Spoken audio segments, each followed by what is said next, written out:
लक्षात आलं नव्हतं. But I want to play the devil's advocate over here. You all are all saying की आम्ही अशा पद्धतीने ॲडॅप्टेबिलिटी आहे, फ्रीडम आहे, बायस नाही आहे. What about family? If your family, your spouse is with you Wien you are in Jammu Kashmir, आपल्याकडे दसरा असतो, पाडवा असतो, घरी जायचं असतं, घरची लोकं बोलवत असतात, सणावाराला इतर फॅमिली म्हणल्यावर सगळ्याच गोष्टी आल्या. मग हे कसं डील करता? डोंट यू एव्हर फील की नाही मला घरी जायचं आहे, ह्या क्षणी तरी जायचं आहे? How you deal with this? It's open, all three of you can take it actually. Okay, I take the opportunity to say it early, कारण मी आताच just married some 6-7 months back, so this is the genuine हा एक problem आहे जो मी face करतो. But it's not a problem actually, कारण आत्ताच मागे रूममध्ये चर्चा करत असताना मी त्यांना सांगितलं की मी जस्ट घरी आई वडील विचारतात की अरे यार एवढा लांब, पहिला प्रश्न हा एवढा लांब. मी म्हटलं की किती लांब? नाही महाराष्ट्रात असताच पोस्टेड, तर मग घरी वगैरे लवकर आला असता.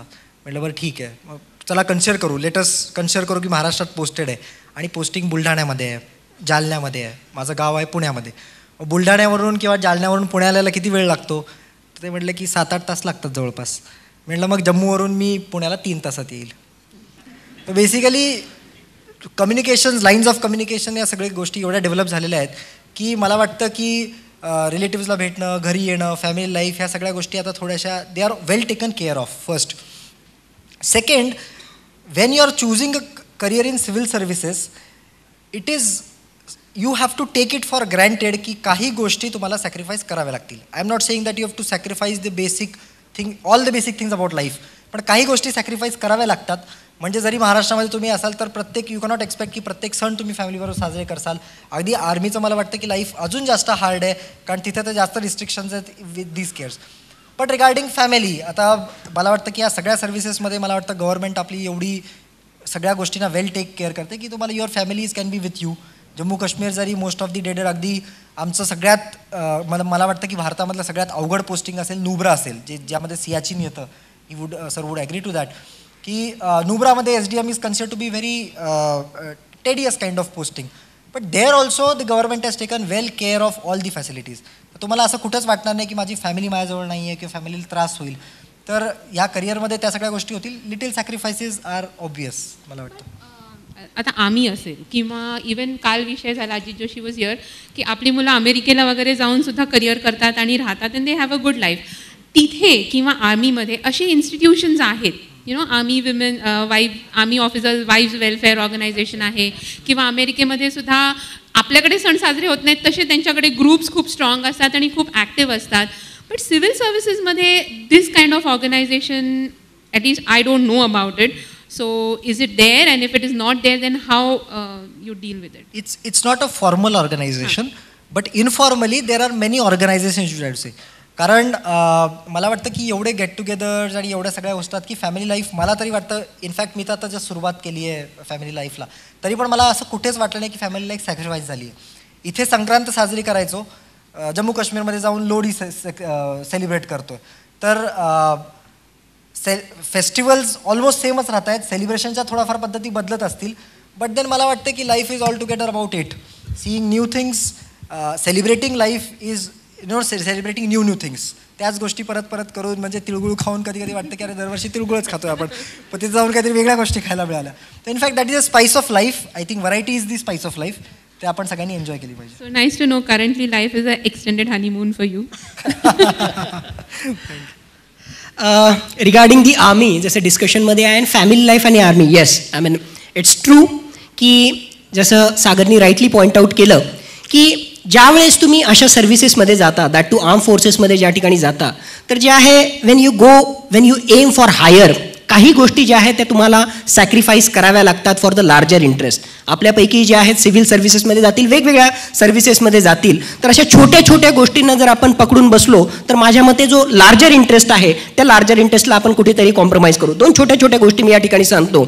आमच्या आर्मीमध्ये स्पेशली असं आहे, अल्टरनेट पोस्टिंग जी आहे ती फील्ड पोस्टिंग म्हटली जाते. जम्मू म्हणजे आता जम्मू काश्मीर आहे आणि तुम्हाला एवढं वाईट वाटत असेल की जम्मू काश्मीर, माझ्यासाठी जे आहे Jammu it's a kind of field, it's a kind of peace posting, की त्याच्यासारखी उत्कृष्ट पोस्टिंग कुठे नसणार आहे. सरळ तिथून विमानामध्ये बसायचं, 3 तासात तुमचं मुंबई आहे, ओव्हरनाईट जे आहे मी माझ्या औरंगाबादला पोहोचेल. पण तेच जे आहे अरुणाचल प्रदेशमध्ये आहे किंवा कुठेतरी सियाचीनमध्ये असेल, इंटिरियर ज्या ठिकाणी प्रॉपर फील्ड ज्या ठिकाणी आहे त्या फील्डमध्ये जे आहे every alternate posting is a field posting, आणि मग त्या ठिकाणी तुमची फॅमिली जी आहे तुमच्यासोबत नसणार आहे. तो आफ्टर एव्हरी 2 years 3 years 2 वर्षाचा जो आहे सोकाळ अज्ञातवास जो आहे तो त्या ठिकाणी तुम्हाला जो आहे तुमच्या फॅमिलीला आणि तुम्हाला जो आहे तो सहन करावा लागणार. एक गोष्ट. दुसरी गोष्ट, साधारणतः एक 60 दिवसांची जी आहे एका वर्षामध्ये सुट्टी ऑथराईज्ड असते आर्मी ऑफिसरला, पण 60 दिवस मिळेलच असं नाही, एक 30-40 दिवसांची असे सुट्टी तुम्हाला मिळते, पण तीही तुम्हाला ज्यावेळेस पाहिजे त्यावेळेस मिळेलच असं नाही. मला हा ज्यावेळेस प्रश्न विचारला, मला माझ्या आईचं फक्त एक वाक्य या ठिकाणी लक्षात आलं, आणि स्पेशली मॅडमनी ज्यावेळेस सांगितलं की दिवाळी असेल, दसरा असेल वगैरे वगैरे आपल्यासाठी जे आहे तो खूप मोठा सण आहे, आणि मग मोस्ट ऑफ द टाईम मला दिवाळी दसरा जो आहे तो माझ्या म्हणजे 10-11 वर्षांमध्ये हार्डली माझ्या फॅमिलीसोबत मला साजरा करता आला. आणि मग ज्यावेळेस गेलो आणि म्हणजे दिवाळी दसरा वगैरे नव्हता, आणि माझ्या आईनं एक वाक्य फक्त त्यावेळेस मला म्हटलं होतं की मी दिवाळी दसऱ्याला तर काही आलो नाही, आणि ज्यावेळेस मी केव्हा आलो तर त्यावेळेस जे आहे मग सगळं म्हणजे चहल पहल सगळ्या त्या गोष्टी होणार होत्या, म्हणजे झाल्या त्या. आणि आईने सांगितलं की ज्यावेळेस तुम्ही आले, तुम्ही म्हणजे मी, माझी वाईफ आणि माझी मुलं, ज्यावेळेस तुम्ही आले किंवा ज्यावेळेस तू आला त्याच दिवशी जो आहे आमचा दिवाळी दसरा. आणि in real sense that was a kind of Diwali Dussehra. तर अशी ॲडॉप्टिबिलिटी आपल्या फॅमिली मेंबर्सनी सुद्धा जर ॲडॉप्ट केली तर ऑटोमॅटिकली हे छोटे जे प्रश्न आहेत ते ऑटोमॅटिकली आपण ओव्हरकम करतो. एक गोष्ट.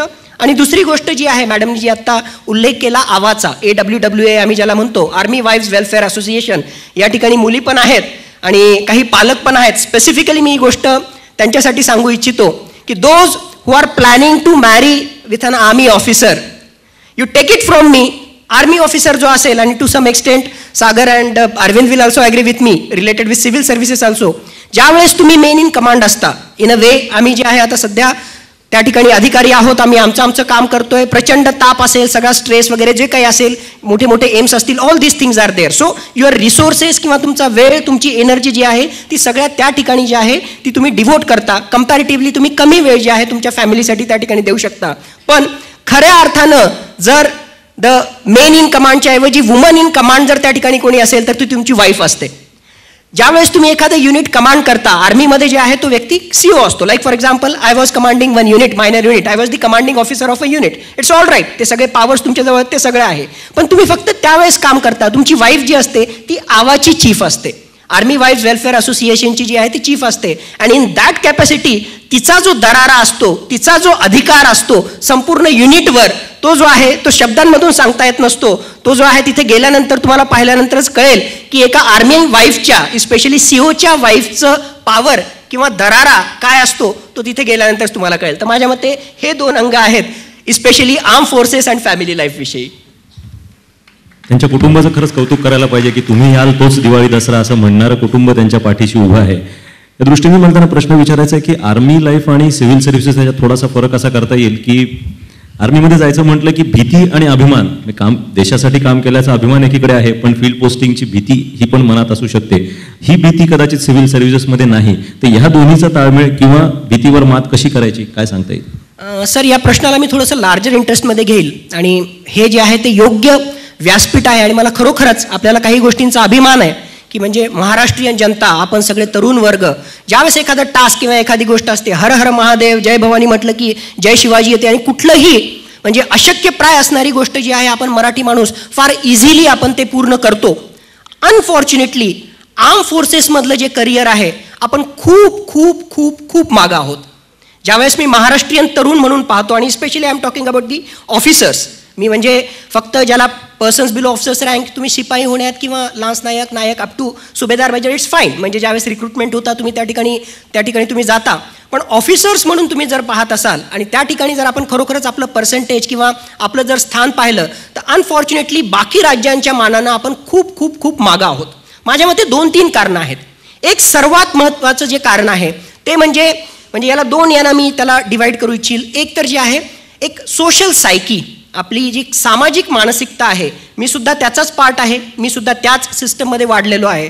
फर्स्ट अँड फॉरमोस्ट थिंग म्हणजे तुम्ही तुमच्या छातीवर हात ठेवून, स्पेशली जो पालक वर्ग आहे त्यांनी स्वतःला विचारावं की तुमच्या मुलीला काय करायचं. सगळ्यात पहिल्यांदा येईल डॉक्टर, इंजिनियर, कर्टसी दी स्टडी सर्कल आणि यासारख्या संस्था सिव्हिल सर्व्हिसेस, आजकाल कमीत कमी तो तिसरा तरी ऑप्शन आलेला आहे, चांगली गोष्ट आहे. पण फारच कमी जण असतील की आर्म फोर्सेस सुद्धा एक तगडा करिअर ऑप्शन आहे आणि खरोखरच एक खूप चांगला करिअर ऑप्शन जो आहे आर्म फोर्सेसच्या माध्यमातून आहे. पहिली गोष्ट, आपल्याला त्याच्याविषयी अवेअरनेसच नसतो, एक गोष्ट. दुसरी गोष्ट, आर्म फोर्सेस म्हणा किंवा यासारख्या परीक्षा ज्या आहेत कॉम्पिटिटिव्ह एक्झामिनेशन, त्यामध्ये जी परीक्षाची पद्धती आहे त्यामध्ये एक गोष्ट जी आहे त्याला आपण म्हणतो मेंटल ॲबिलिटी किंवा मॅथ्सशी रिलेटेड, आणि त्याहून महत्त्वाचं इंग्रजी म्हटलं की आपण जे आहे 2 पावलं अगोदरच मागं येतो. माझ्यामध्ये थोडंसं जर आपण आपल्यामध्ये तो बदल केला आणि त्या दृष्टीने आपण तयारी केली, ते करिअर ऑप्शन म्हणून केलं, तर आर्म फोर्सेसमध्ये सुद्धा जे आहे खूप चांगल्या ऑपॉर्च्युनिटीज आहेत ज्या आपण खूप चांगल्या रीतीने जे आहे आपण त्या पार पाडू शकतो. आणि सरांनी जसा प्रश्न विचारला त्या प्रश्नाच्या अनुषंगानं मी माझं एक बेस्ट एक्झाम्पल तुमच्यासमोर ठेवतो की बेसिकली आपण जे आहे कुठल्याही परीक्षेसाठी तयारी करतो आणि सिव्हिल सर्व्हिसेस, मी जस्ट थोडा वेळ अगोदर आलो होतो आणि तो अगोदरचा जो परिसंवाद होता, सत्र होतं, तर प्रसन्न जोशींनाही मी ऐकलं आणि त्यांनी सांगितलं की I was also preparing for the civil services and whatever that preparation was there that has help me in my career. Exactly तेच लाईन्स जे आहेत मी या ठिकाणी यूज करतो. या ठिकाणी बाकीचेही बरेचसे तुम्हाला असे अधिकारी सापडतील apart from the civil services per se की ज्यांनी सिव्हिल सर्व्हिसेससाठी प्रिपरेशन केलेलं आहे. मी सिव्हिल सर्व्हिसेससाठी प्रिपरेशन केलं, UPSCची परीक्षा दिली, इंटरव्ह्यू दिली. 2003, 4, 5 माझ्या मते काही हार्डली 300, 350, 400 जागा होत्या आणि म्हणजे त्या परीक्षेसाठी त्या मोमेंटला जे काही लागत होतं काही मार्कांनी मी मागं राहिलो आणि माझं जे आहे फायनली सिव्हिल सर्व्हिसेसमध्ये सिलेक्शन झालं नाही. But craze for uniform was there. So immediately after doing my MD, मी डॉक्टर आहे, after doing my MD I have join the army medical corps. आणि हे सगळं जे काही प्रिपरेशन केलं होतं, जी काही तुमची पर्सनॅलिटी, तुमचं जे व्यक्तिमत्व जे आहे जे निखारून निघतं, जे तुम्हालाही कळत नाही, त्या सिव्हिल सर्व्हिसेसच्या प्रिपरेशनमध्ये त्या दिवशीपासून, ज्या दिवशी मी आर्मीमध्ये एंटर केलं त्या दिवशीपासून आजपर्यंत प्रत्येक स्टेजला कुठे ना कुठेतरी डायरेक्टली इनडायरेक्टली त्याचा जो आहे जबरदस्त फायदा होतो. म्हणजे वानगी दाखल जर काही तुम्हाला एक्झाम्पल्सच द्यायचे असतील तर 2-3 गोष्टी सांगतो. ज्या ठिकाणी ज्या वर्षी मी आर्मी मेडिकल कोरला ज्यावेळेस सिलेक्ट झालो त्या ठिकाणी संपूर्ण भारतामधून माझा जो आहे पहिला रँक आला, फर्स्ट थिंग. सेकंड थिंग, ज्यावेळेस मी ट्रेनिंगमध्ये गेलो, army I am talking about the army medical core, army, air force आणि नेव्ही असे 115 कॅडेटची आमची ती त्या वर्षीची बॅच होती आणि त्या 2006च्या बॅचमध्ये जे आहे त्या ठिकाणी overall first rank Satish Dhage, best allrounder officer Satish Dhage. Why it was possible? It was possible कारण हा सगळ्याचा सगळा मागचा जो बॅकग्राऊंड होता तो कुठेतरी सिव्हिल सर्व्हिसेसच्या प्रिपरेशनचा होता. त्यानंतर 2-3 वर्षानंतर एक खूप चांगली ऑपॉर्च्युनिटी, आणि मित्रांनो ज्या वेळेस आपल्याला ऑपॉर्च्युनिटी मिळते आपण ती ग्रॅब करायला पाहिजे. एक ऑपॉर्च्युनिटी चालून आले आमच्याकडे, एक AFMRC arm forces medical research committee नावाचा प्रोजेक्ट असतो. भारत सरकार जे आहे साधारणतः 1 ते 2 लाख रुपये जे आहे तुम्हाला देतं. तुम्ही प्रिन्सिपल वर्कर असता आणि रिसर्च खरोखर जे आहे तुम्हाला रिसर्च करायचं असतं 3 वर्ष. तर 2006 ते 2009 या कालावधीमध्ये मला तर तो खरं म्हटलं तर तो प्रोजेक्ट मिळायलाच पाहिजे नव्हता, पण ती ऑपॉर्च्युनिटी कशी तरी आली, मी त्याला ग्रॅब केलं आणि stress in CI of scenario आपण ज्याला म्हणतो की ताणतणाव, मानसिक ताणतणाव, काउंटर इन्सर्जन्सी एरियामधला मानसिक ताणतणाव. आणि बेसिकली अनफॉर्च्युनेटली तो काळ होता ज्यावेळेस आपले जे सैन्य आहेत सुसाईड आणि फ्रॅक्ट्रिसाईड हे प्रमाण जे आहे ते खूप वाढलं होतं. त्या अनुषंगानं हा प्रोजेक्ट होता. तो प्रोजेक्ट मी चांगल्या प्रकारे कंप्लीट केला, तो सबमिट केला आणि देवाच्या कृपेनं आणि वेल विशेसच्या बेस्ट विशेषनं पुन्हा संपूर्ण भारतामध्ये कम्युनिटी मेडिसिनमधला बेस्ट AFMRC प्रोजेक्ट हा नॅशनल अवॉर्डसुद्धा मला त्या ठिकाणी मिळाला. म्हणजे असे बरेचसे एक्झाम्पल्स मला देता येतील माझ्या पूर्ण या छोट्याशा करिअरमधलं की प्रत्येक स्टेजला जे आहे मला सिव्हिल सर्व्हिसेसचं जे प्रिपरेशन होतं आणि त्यांनी जी पर्सनॅलिटी आपली निखारून येते, जो बॅकग्राऊंड आपल्याला येतो, जो ॲनालिटिकल ॲप्रोच येतो, जो ऑलराऊंड म्हणजे सर्व अंगाने विचार करण्याची जी पद्धत आपल्यामध्ये डेव्हलप होते, त्याचा जो आहे आपल्याला प्रत्येक स्टेजला उपयोग होतो. म्हणून मी फक्त सांगेल की तुम्हाला जे करायचं ते त्या ठिकाणी करा, पण 100% बी अश्युअर्ड जरीही तुमचं सिलेक्शन झालं नाही सिव्हिल सर्व्हिसेससाठी किंवा ज्याच्यासाठी तुम्ही करताय, तुम्ही ज्या फील्डमध्ये जाल, मग ते पत्रकारिता असेल, आर्म फोर्सेस असेल, what ever it may be, ज्या क्षेत्रामध्ये जाल त्यामध्ये जे आहे ते तुम्ही टॉपला असेल याची तुम्ही खात्री बाळगा. धन्यवाद. मला पुढचा प्रश्न अरविंद सरांना विचारायचा आहे. 14 फेब्रुवारी खरं तर प्रत्येकाच्या आयुष्यातच कधी ना कधी येत असतो आणि तो महत्त्वाचा ठरतो, तो दिवस आपल्यासाठी कदाचित महत्त्वाचा असतो. तुमच्या आयुष्यामध्ये ही घटना कधी घडली आणि त्यानिमित्ताने पुढे ती साथ कशी मोलाची ठरली? नाही, 14 फेब्रुवारी तसं माझ्यासाठी फार इमोशनलच आहे, कारण माझं जरी ढगे सरांसारखं झालं नसेल तरी प्रत्येकासाठी 14 फेब्रुवारी इमोशनलच असतो. माझं लग्न 12 फेब्रुवारीला झाले. परवाच माझ्या लग्नाचा वाढदिवस होता आणि हे दिवस माझ्यासाठी महत्त्वाचे आहेत कारण वाढदिवस लगेच 14 फेब्रुवारी, मग निमंत्रण आलं कार्यक्रमाचं, सुप्रीम कोर्टची हिअरिंग आली. म्हणलं चल मिसेसला आपण लग्नाची ॲनिव्हर्सरी पण करूयात आणि व्हॅलेंटाईन डे पण सेलिब्रेट करूया आणि त्याच माध्यमातून इथे सगळ्यांशी बोलता पण येईल. जसं सागरनं किंवा ढगेसरांनी सांगितलं की तुमची फॅमिली अडॉप्ट होती, ही गोष्ट तितकीच खरी आहे आणि हे बेटर अडॉप्टेशन सुरुवातीच्या अर्ली फेजमध्येच येतं. समजा आता मी सेंट्रल सर्व्हिस आहे, I would have opted for Pune Mumbai, आमच्या खूप पोस्टिंग आहेत, पण 20 वर्षानंतर बाहेर फॅमिलीला घेऊन जाणं फार मुश्किल आहे कारण नंतर अडॅप्टेबिलिटी कमी झालेली असते. आता मुलं लहान आहेत, आईवडील डिपेंडंट नाहीत, तसं काही प्रॉब्लेम नाही, त्याच्यामुळे तुम्ही जाऊ शकता. आणि वैयक्तिक स्तरावर पाहिलं तर कुटुंबाला सुद्धा खूप एनरिचमेंट होती. आता गमतीनं मी माझ्या वडिलांना म्हणायचो की पप्पा माझी पोस्टिंग झाली औरंगाबादला तर मी तुम्हाला औरंगाबाद दाखवेल, पुणे दाखवेल. तर माझे वडील म्हणले अरे या दोन्ही शहराचा मी सर्वे केलेला आहे इंजिनियर म्हणून, तू काय दाखवतो, मीच तुला दाखवतो. तर मी म्हणायचो हे तर गडबड झाली आपली म्हणजे आपण दाखवण्यापेक्षा तेच म्हणतील तू आता शांत बस, मीच तुला दाखवतो फिरून. म्हणजे इतका मोठा अधिकारी होऊन सुद्धा आपण आपल्या आई वडिलांना काय दाखवणार तर जे त्यांनी आधीच पाहिलेलं आहे.